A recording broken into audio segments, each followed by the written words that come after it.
Michel Simès est devenu une figure incontournable du paysage audiovisuel français. Depuis les années 90, le médecin de 65 ans évolue à la télévision. Les téléspectateurs de France 2 ont pu l'admirer sur France 2 dans Télématin ou plus récemment dans Les pouvoirs extraordinaires du corps humain avec son acolyte Adriana Carambeu, ou encore sur France 5 dans le magazine de la santé.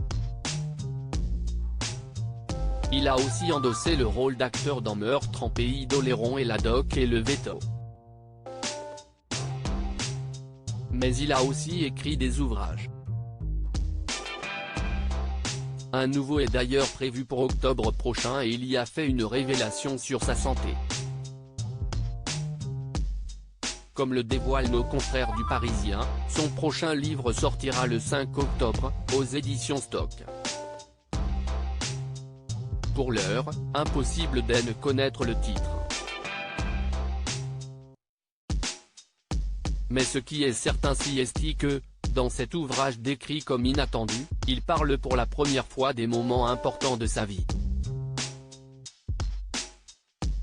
Il y révèle notamment avoir guéri d'un cancer.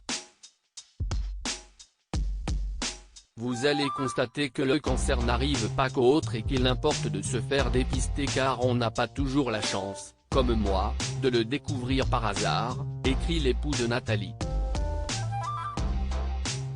Un sujet qu'il n'avait, jusque-là, pas évoqué. Il faudra toutefois patienter avant d'en savoir plus sur cette bataille qu'il a remportée dans le plus grand secret. Michel Simès reviendra également sur son parcours depuis sa jeunesse. Une enfance modeste peut être fondatrice de bien des miracles si elle est heureuse. Vous allez découvrir que l'histoire familiale est capitale dans la construction et les choix de l'homme que je suis devenu, explique la figure incontournable du PAF. Rappelons qu'il est issu d'une famille de juifs polonais qui ont émigré en France dans l'entre-deux-guerres. Deux de ses grands-parents ont été tués en déportation à Auschwitz durant la Seconde Guerre mondiale. Un drame évoqué dans son livre Hippocrate aux Enfers, sorti aux éditions Stock en 2015.